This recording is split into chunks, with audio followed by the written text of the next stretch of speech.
এই তো কাবাব মশলাটা দিয়ে দিচ্ছি। এই যে সম্পূর্ণ কাবাবের মশলা দিয়ে দিচ্ছি, এই পুরো এক প্যাকেট। এখানে মাংসও বেশি, ডালও বেশি, সব কিছু অনেক বেশি বেশি। এই জন্য আর কি একটু মাখাই দিই। হ্যাঁ, মশলাটা একটু মাখাই দিই, মাখায়া তারপরে হচ্ছে পানি দিয়ে দিব, পরিমাণ মতো পানি দিয়ে দিব।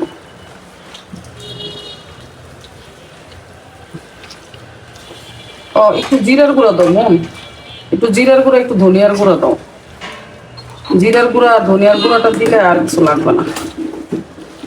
মাংসগুলো একদম ছোট ছোট করে পিস করছি, বুঝছো, যেন ব্লেন্ড করা যায়, পাটাতেও সুন্দর করে বাটা যায়। হ্যাঁ, তো ধরো এটা জিরা, এই যে জিরা দিয়ে দিলাম, জিরাটা আর একটু দিলাম, আর এই যে ধনিয়ার গুঁড়া দিয়ে দিলাম, ধনিয়ার গুঁড়োটা, এই যে ধনিয়ার গুঁড়াও দিয়ে দিছি। শেষ। এখন শুধু মাখাইয়া তারপরে পানি দিয়ে দিচ্ছি। আর এটা সিদ্ধ হইতে অনেক সময় লাগবে, টাইম লাগবে।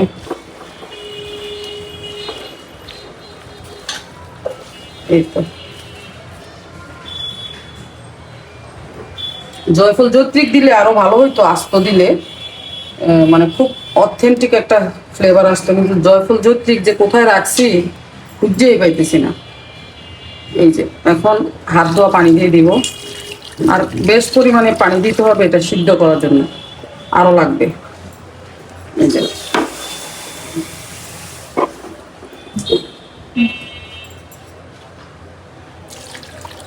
এই যে আর লাগবে না।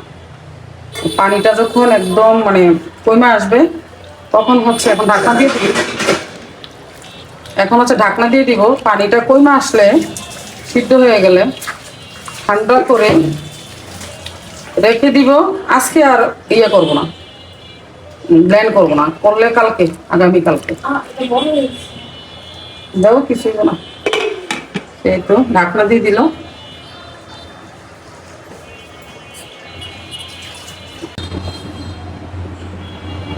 এই যে সিদ্ধ করে ফেলছি, দেখো এই যে একদম সফট সফট হয়েছে, নরম নরম। এখন অল্প একটু ব্লেন্ডার করে তারপর পাটায় বাটবো, যেন কষ্টটা কম হয়। একটু ব্লেন্ড করে নরম করে তারপর পাটায়